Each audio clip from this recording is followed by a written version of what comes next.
Greetings, everyone, and welcome to Anime Night in the Dojo. Today's featured show, MF Ghost, Season 3. Yep, MF Ghost, Season 3, Episode 1. Welcome back to the dojo. I'm Ryu. That's Age. We're back for more Anime Night in the Dojo, and Kaneda is back. Last time we saw him, he decided to go into the race after, being a freaking hero and saving, I think her name is Ray? From getting hit by the train. I don't remember her name. It's been the names for the last couple things. I should have refamiliarized myself with everybody, but I didn't do that because I just didn't have time. But the love interest. What's her name? Ren. Yeah, I thought it was something with an R. But either way. So because his 8-6 has a shift here and not the paddle shifters, like floor shifter, he can't exactly go into second gear with his messed up elbow. So we all saw what was going on with that. We discussed all that last time. If you guys are coming back from the other channel, potentially, we now do timer reactions, and that's why that big copyright blocker is up there. So our videos are broken up into two parts now: the timer reaction over on Patreon and the discussion and review back over on YouTube. The links to both places are where they need to be, so you can find them and find whatever you want to watch. But either way, just wanted to get that one out there because our re-intro video is coming out, going to re-explain all that stuff. So, but just wanted to put that out there if you're returning from previous channel after it had its demise thanks to some random third-party nerds in Japan. That I did get my channel back, but I figured since all my Twitch VODs are over there and I hadn't been able to download them yet, we just started a new channel, so I don't have to worry about that. Anyway. But revived one of your old freaking unused channels. Yeah, I don't even know I posted some World of Warplanes 2 or 3 years after World of Tanks launch. They had these things where when in World of Warplanes, because it shared your premium currency, the gold in those two games, and then it rolled into World of Warships. World of Planes had these challenges that you could do in flying through buildings and doing Aeon or barrel rolls or 360 loops or something under bridges and stuff that was relatively hard to do without super precise control. And if you submitted the video to Wargaming in time, you would get a gold reward in game. And I did that for to do stuff in tanks because it was pretty easy. The first 6 or 7 challenges required very low level planes, so anybody could do them. But after a certain point they started pushing it to where you had to have the higher level planes. And well, to be frank, World of Warplanes was not that great of a game, be honest. So grinding just to get more was definitely not worth my time. But the initial challenges that took maybe a couple games to get to tier 3 or 4 wasn't a. So that's where this channel came from. I think it was because I forgot my other channel or something. I don't even know. There are 2 different accounts with the same name pretty much, just with 2 different email addresses. So that's why we're using this one now. But yeah, we'll talk about that more in our year-end wrap-up that will also come out here in a couple days. But as for MF Ghost, I'm excited to be back with it. I'm excited to talk about car stuff again. I'm really hoping Ryosuke makes his appearance this season because they've been teasing the back of his head first 2 seasons as the Doctor. And, for those of you who know the initial D story, his family was, they owned a very big-time hospital in Japan. So he did all his, street racing stuff and with Project D, but he also went to medical school to become a doctor and all that stuff. So now he's probably one of the country's most predominant doctors / surgeons, that kind of thing. So I'm sure we will get the big face reveal of older Ryosuke, because we've already seen Keisuke and some of the other guys from Project D. We haven't seen older Takumi, the back of his head only, but it'll be interesting to see if we ever get anything more on Takumi at all in this series. But we'll just have to see. But as far as I know, MF Ghost, the source material has finished, and we'll probably get one more season. of the show to wrap it up. But either way, it'll be interesting to see like what they do with Kanada's dad, that kind of thing. That might get saved for the final season, whatnot. But I think the biggest thing that needs to happen this season is, we talked about it last season, Ryosuke is going to see what Kaneda does by, he'll probably like almost destroy his elbow trying to come back and win this race because he's fallen back because he couldn't use second gear. And Ryosuke is going to have to like, rolled up newspaper like, no. Yeah, we were both pretty confident that he's probably going to not necessarily like outright lose this race, but he's probably going to like barely make top 10, if that. Yeah.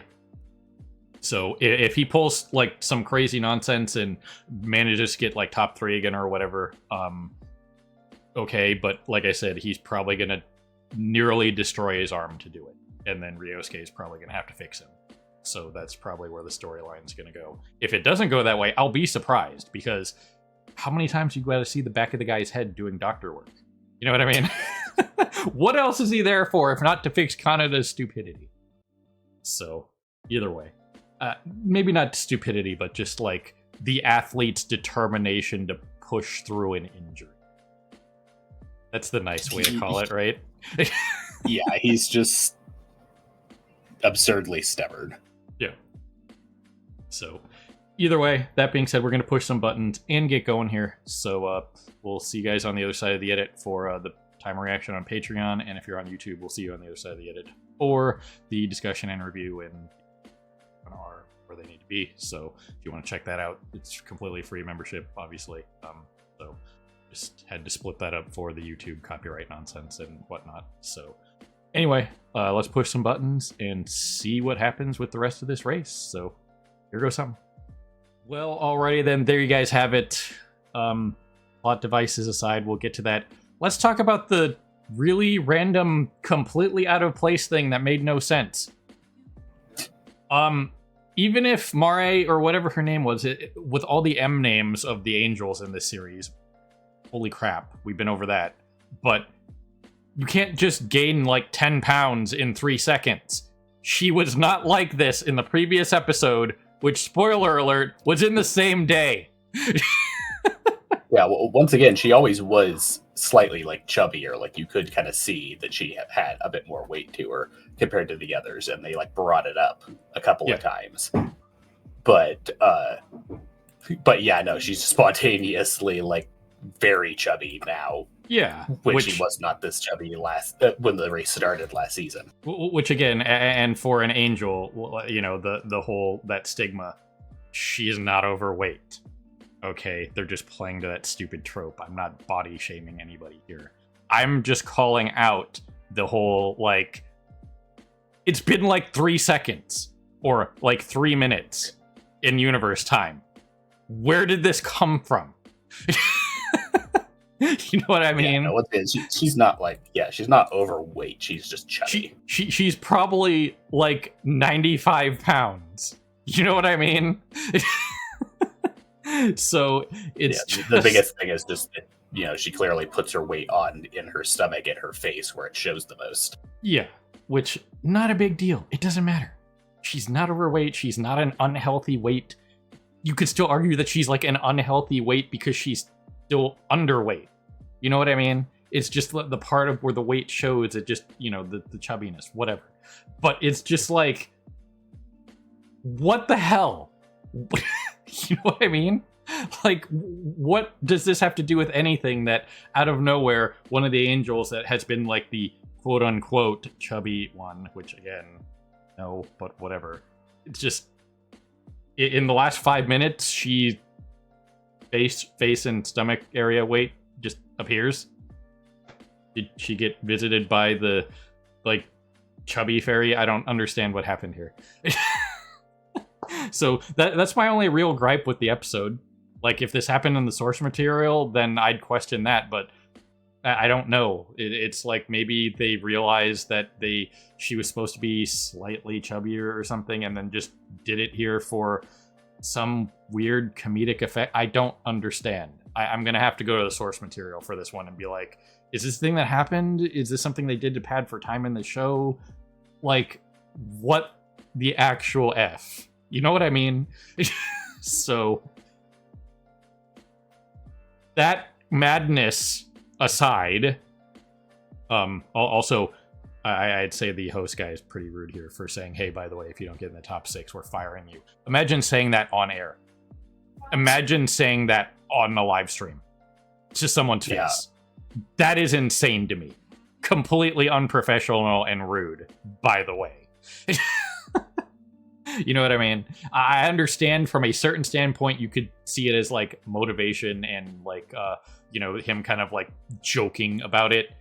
But you could see the look on his face. He was being dead serious. You know what I mean? Super rude and uncalled for. Yeah, which we haven't really gotten any of that side drama of the Angels needing to meet X popularity to like stay active or whatever. Like we know all the Angels have their fans and stuff like that. Yeah. But yeah, we haven't had a case of we haven't had any of the Angels even be indicated that any of them were going to potentially be swapped out until this. Yeah. But the big but is this man right here. He's in charge of the Angels. So that host guy can say whatever the F he wants. This guy is not going to fire her for personal reasons. Yeah, I mentioned in the episode, but he's still not fucking doing anything to help that rumor of him being a little too attached to the Angels. Yep. So gotta love the random tertiary plots going around here. So that's always fun. But either way, as for the actual racing in the series, the stuff that's the major highlight of the show, the racing. Everything was incredibly well done. The booth guys explained everything very well. They continue to explain very well. They had the guest commentator guy who was he was one of the characters from Initial D, one of Takami's rivals, and stuff like that. So it was cool to get him again, and him being able to. I would like any color commentator to take note of how he told that story. That was flawlessly done as a guest color commentator. Okay. There are plenty of play-by-play guys that can't get it right. You know what I mean? Yeah, we even got random freaking tourism trivia by the main commentator guy during the race. Yeah. So take note. Anybody who wants to have this kind of position, this is how you be an announcer. Have random bits of information like that. Because what I see in a lot of announcing crews these days, especially when you look at just anything, and I'm just going to talk about this for a second because I could go on about this nonsense for a long time because it aggravates me, is you have a journalist in the booth, like, say, I don't know, like Joe Tessitore or something. But they will always have the journalist, like Mike Tirico, Scott Van Pelt, whoever it is, pick your favorite actual journalist. But then these days, usually it's an ex-coach or player of whatever it is, like Tom Brady. And they are not good as color commentators. Just because you played the game at the highest possible level, arguably one of the greatest quarterbacks of all time. If any of you are into football or have listened to Tom Brady's casts, not good at all. And he's making more money as a commentator in a 10-year contract than he did winning 7 Super Bowls as a quarterback in 20 years. And he's not good at his job. You know what I mean? As a color commentator, you want to be exactly what this guy was. And this isn't even his real job. He's just a guest. You know what I mean? So all you have to do is be real and talk about real experiences like he did with Takami. And that is going to engage the audience. Being real and telling real life stories from what's going on is what's going to engage the audience from a guest and or the color commentator. That is what you have to do. That is a masterclass in it. As for what Age said with the main commentator guy, having random bits of trivia about like the locale and stuff like that. Neat little bits of information about every driver, not just Beckenbauer, you know what I mean? Or just Kaneda or whoever, you know what I mean? You want to know everybody. Not just the big name talent. You know what I mean? Obviously, this is a Godly 15, and they're like the 15 best drivers in MFG, obviously. But still, you want to have something for everybody, not like, say, just the top 3 or the 3 most interesting or most, like, social media following, whatever it may be. You know what I mean? So this was a masterclass in commentating. I appreciate it from that standpoint. So I'm glad they're, doing justice to how commentary should actually be done. You know what I mean? So I really appreciate that coming from the standpoint of like what we do here is like adjacent to that. We have to be able to, you know, react and commentate and talk about things in a realistic manner and engage the audience in that way. So Yeah. if you can't do that, then it falls flat, and people get aggravated by it. Like how people have gotten aggravated with Tony Romo over the last couple of years. It's kind of just making sounds and, you know, not adding anything. He's not elevating the experience at all. He's not bringing any kind of insight, nothing. You know what I mean? So it just is what it is. But I'm glad they do stuff like that. I appreciate it for what it is. And, you know, it was nice to get all these shots of, like, you know, Kanada's old crew and stuff like that. They had the Initial D soundtrack in there. That was super cool and a nice touch. That's stuff you want to do, even if it's just the little things. It's very noticeable and elevates the sequence. So that was very cool of them to do that. You know what I mean? So Yeah, no, that's something that a lot more of sequel series kind of fumble on, is doing proper like homage to the original series. Yep.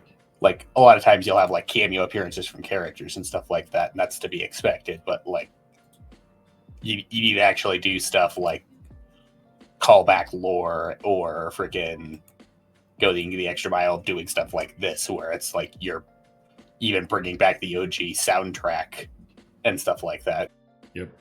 So to really sell it. Yeah, and it hits you right in the nostalgia. It brings back the memories of the, you know, the original series, that kind of thing, because, you know, I know like when Initial D was airing initially, that was like a very iconic song, and like, you know, hear it like at, you know, actual like street race events and like, you know, actual drag events and stuff like that, because that's how iconic it was in a rally race. You know what I mean? It's like the soundtrack, it just what it was. So it was very cool of them to do stuff like that. Just all the back shots and backdrop shots and stuff like that. The like, and I do like how they kind of like, whenever they show like, say this sequence right here, when they show the past, they have that like grainy, like foggy filter that it is the past.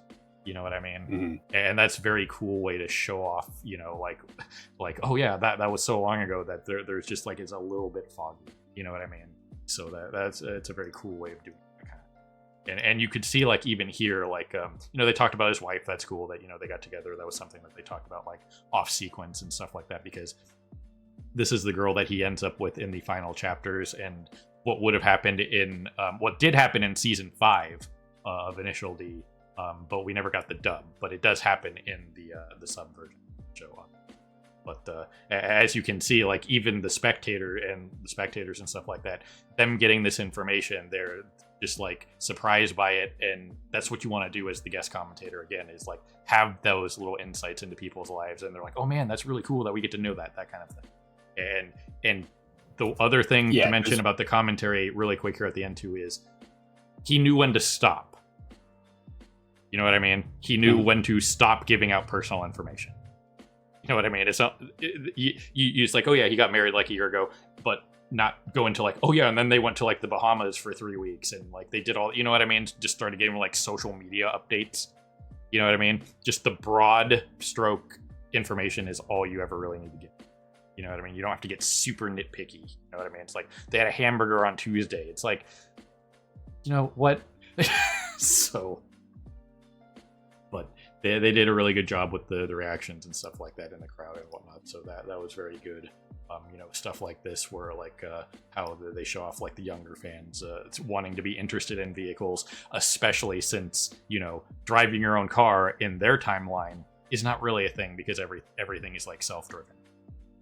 So having like that new next generation being interested in vehicles and driving your own vehicles, and MFG being a thing as opposed to just being like a random curiosity, I think is important for their universe, because, you know, you want to be able to do some certain things. I think you want to do yourself. And yes, sometimes like if you get on the highway or whatever, it'd be nice to just kind of like push that button and be like, yeah, just cruise and drive it. You know what I mean? So I don't have to worry about it. I can agree with that kind of self-driving tech, but on city streets and stuff like that, the more intimate parts of driving, I'd still want to do it myself. You know what I mean? And I know in real life we're kind of trending towards that. And I think driving is one of those skills that should never go away, no matter where you are. Whether you're on the road, whether you're on a boat, whether you're on an airplane, or in the future, whether you're in space. You know what I mean? So that is what it is. But, yeah, things like autopilot and stuff like that should be a thing. But also, yeah, you should still know how to actually pilot whatever vehicle it is that you're using. yeah. So I'm not saying it's bad if people don't want to learn how to drive. Absolutely, if you're not interested in it, that's totally fine. But it's a skill that should never go away. You know what I mean? So Yeah, I'm not much of a driver myself. Like, I know how to drive, like the basics of it, but I've never been really willing to commit to actually driving. right.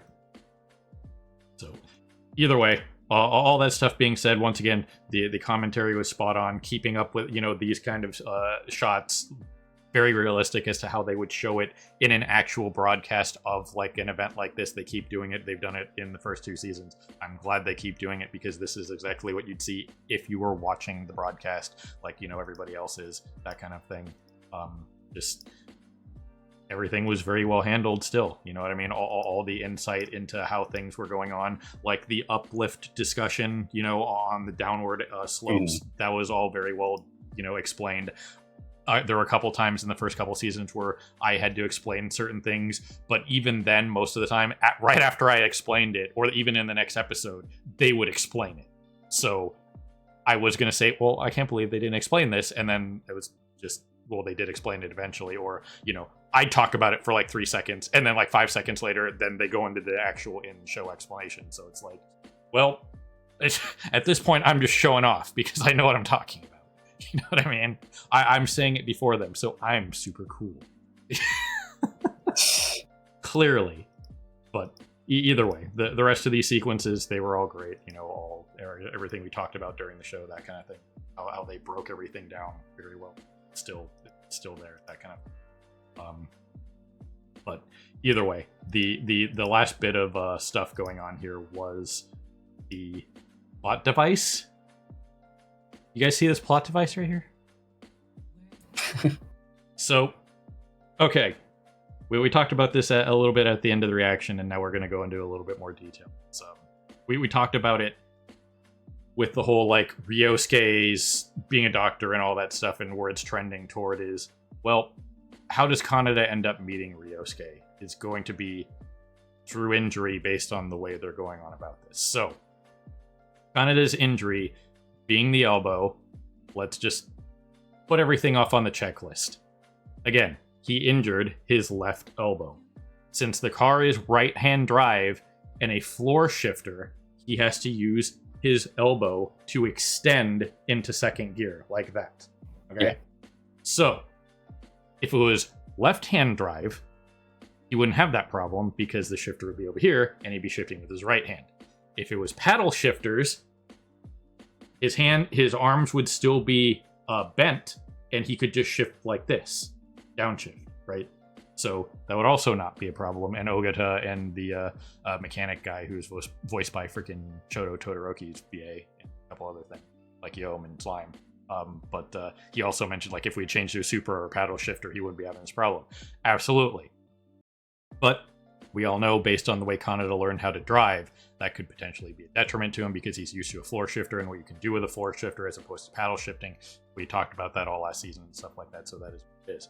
But when it comes to the injury, yes, in this case, generally speaking, he's not going to have a bone injury, okay? This isn't a bone injury. This is going to be a ligament problem. Bones heal, no problems. Not a big deal. When it comes to, unless they're like completely shattered into a million pieces, obviously. But for what he has, he more than likely has a ligament injury.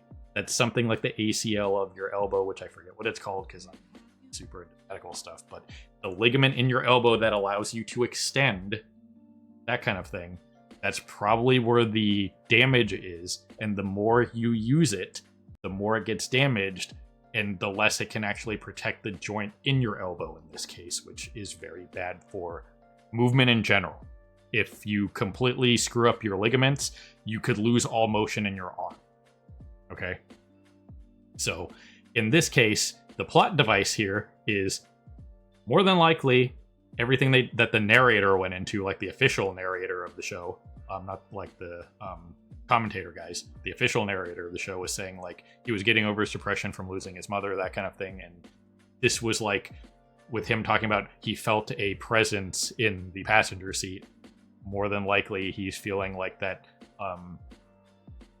whatever you want to call that, like the presence of his mother, the spirit of his mother as for this little glowy ball of light here. And that was basically him just finally getting over it and like feeling that presence of his mother, like, hey, your mom would want you to, you know, do your best and that kind of thing. And it's like a reaction in the brain where you finally get over it in the grief period or whatever you want to call it. And in his case, now because of that, he is able to get over his mental blocking and get back to racing the way he wants to and the way he loves. But at the same time, it's also adrenaline kicking in at this point, so he's not feeling the pain because of that dual factor. So when you don't feel the pain, yes, you'll be able to push through the game, or in this case, push through the race and potentially make those 6 positions back, which is his goal. He's fallen to 9th, he wants to get back to 3rd and pass everybody that passed him.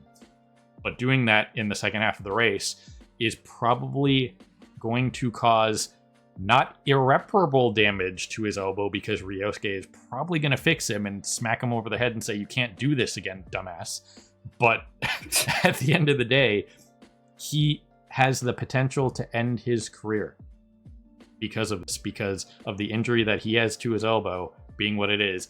And it's only been like 2 days, so something you got to wait weeks for that, especially ligament damage, to just kind of get better, and like physical therapy. So this is literally, from what I recall correctly, it's literally the next day. Yeah. So like it hasn't even probably been 24 hours since he injured it. Yeah. So whatever that is, it's going to be one of those situations where that's how Ryosuke is going to be introduced to the story, is, you know, however it's going to come out. Because once again, we talked about it during the live reaction, was like, you know, Ogata complaining that the announcer's talking shit about Kaneda and all this stuff. It's like, well, you guys are the only ones who know he's hurt. You know what I mean? Ogata and the mechanic guy are the only ones that know he's hurt. The rest of them, exactly. The rest of them have only put it together that, like, the other spotters have only like put together like he's not using second gear, and you can figure that out by just how he's driving. You know what I mean? For whatever reason, yeah, they think he can't use second gear because of like a mechanical failure. And like Ren's dad was like, he's not using second gear. If it's not the car, it has to be him, right? Because he was thinking about like, it can't possibly be the car. You know what I mean? Because, you know, Ren's dad is not dumb. So well, yeah, it's him and what's his face, Shiba or whatever, who both know Ogata, know that he wouldn't let him race if there was something wrong with the car. Yeah. Because of just how like obsessed he is with that damn car. Right.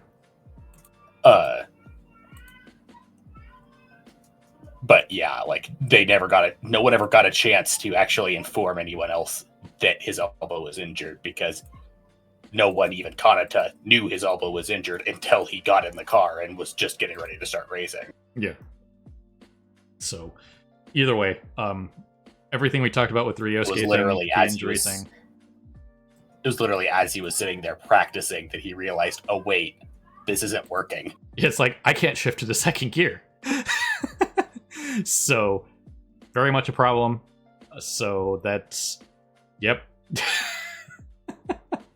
So either way, everything we saw here was, you know, plot device, all that kind of thing. So it will be interesting to see how it's handled. And I'm sure he'll make it through the race on the adrenaline rush. But then when he gets out of the car, he's going to like reach to handshake somebody or something. He's going to move his arm and it's going to be like, you know, full on floppy. I can't move my arm. You know what I mean? Or I can't bend my Gonna elbow pull or a something. Fiona. You know what I mean? Or he's gonna go like full Harry Potter when he like loses the bones in his arm. Obviously, it won't be that bad because he's not losing his bones. What he is losing is freaking Crunchyroll player driving me nuts. But I think you guys know what I mean. As soon as the adrenaline dies down, she's just gonna go full Fiona. Yeah, Just fucking face plant. yeah, just right into the dirt. So either way, it'll be interesting to see how like they handle all this stuff and whatnot. But yeah, I mean, after the race to go, it'll be interesting to see if we get, based on how this show has been doing the races, we'll probably get the majority of the second half of the race next time. But in how this show has been doing it, we'll probably finish the race at the beginning of episode 3, and then the second half of episode 3 will be like the fallout of him going to see Ryosuke, or potentially being talked about like how to get medical help for his elbow damage, that kind of thing, which will lead into Ryosuke at some point. They can't keep teasing the man and not use this man. Yeah, he's probably just gonna end up injuring his elbow, and then like all of the time we have leading up to next race, or he may even be forced to sit out next race, is just going to basically be him doing like rehab character development with Ren shenanigans, stuff like that. Yep. So lots of stuff going on. I appreciate it. Another solid episode.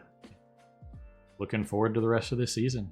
So yeah, I'm glad to be back with MF Ghost. So yeah, that's all I got for this one. So you got anything else, Age? I think you pretty much covered everything. Yep. So anyway, ladies and gentlemen, people of YouTube, beyond however you're watching, as always, we appreciate you stopping by and hanging out with us here in the dojo for more Anime Night in the Dojo. And this was MF Ghost, Season 3, Episode 1. So have a good morning, evening, afternoon, whatever it is for you. Have a good one. See you next Hey time. everyone, Victoria here. If you enjoyed the video, please consider pushing those like and subscribe buttons. Your support is greatly appreciated. Thanks again for your time, and we hope to see you again in the future.